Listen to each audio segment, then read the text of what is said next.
Magandang araw sa lahat, welcome po ulit dito sa atin channel ang Biyahe y Komida. Maraming salamat sa lahat ng nag-subscribe, indeed. Punta tayo sa atin topic, June 27, 2025. Pumanaw na fan ni Juan Carlos, na si Trisha Macalagay nagtapos na magna cum laude. Mga magulang ni Trisha Macalagay, dala ang frame photo ng pumanaw na anak.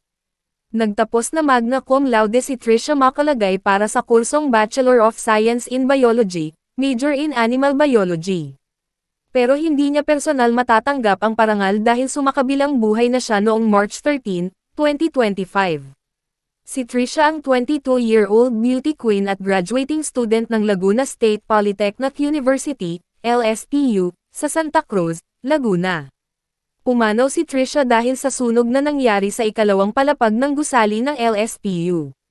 Masugid siyang tagahanga ng singer-actor na si Juan Carlos. Naganap ang Recognition Day ng LSTU para sa mga estudyanteng magtatapos noong Huwebes ng umaga, June 26. Ang mga nagdadalamhating mga magulang ni Trisha ang dumalo at tumanggap sa academic honor ng kanilang anak.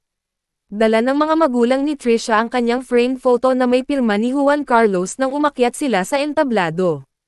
Malakas na palakpakan ang tinanggap nila mula sa mga taong nagbigay pugay sa kanila at hindi napigil ang mapaluha sa nasaksihang madamdaming eksena. Sobrang proud kami sa iyo, anak, pahayag ng ama ni Trisha tungkol sa achievement ng kanyang pumanaw na anak.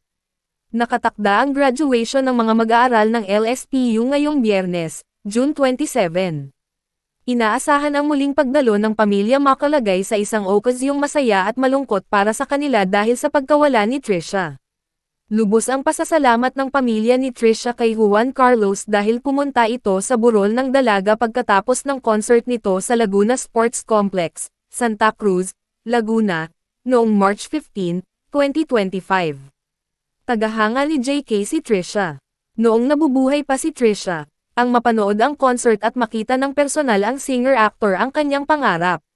Pero hindi ito nangyari dahil namatay siya 2 araw bago naganap ang pagtatanghal ng iniidolo niyang singer. Ang mapirmahan ni JK ang frame photos ni Trisha ang tanging kahilingan ng pamilya at mga kaibigan ng nasawi kaya nagpunta sila sa concert ng singer. Hindi lamang pinirmahan ni JK ang frame photos ni Trisha dahil sa kanyang concert, inialay niya sa namatay na estudyante ang paboritong kanta nito, ang Through the Years. At nang matapos ang show, pumunta si JK sa funeral chapel na pinagbuburulan ng cremated remains ni Trisha at personal na nakiramay sa naulilang pamilya. Rest in heaven Trisha. Praying hand emoji. I can't remember when you weren't there, when I didn't care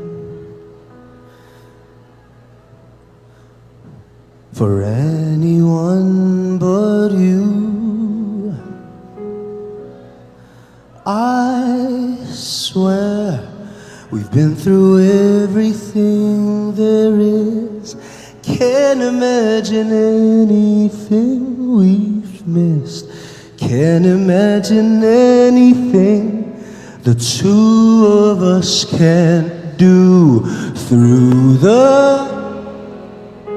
At yan ang ating latest showbiz chika update for today. Huwag kalimutan mag-subscribe, click the notification bell for more showbiz chika updates, like and share the video at suportahan po ang ating Facebook page. Maraming salamat sa lahat ng nag-subscribe indeed.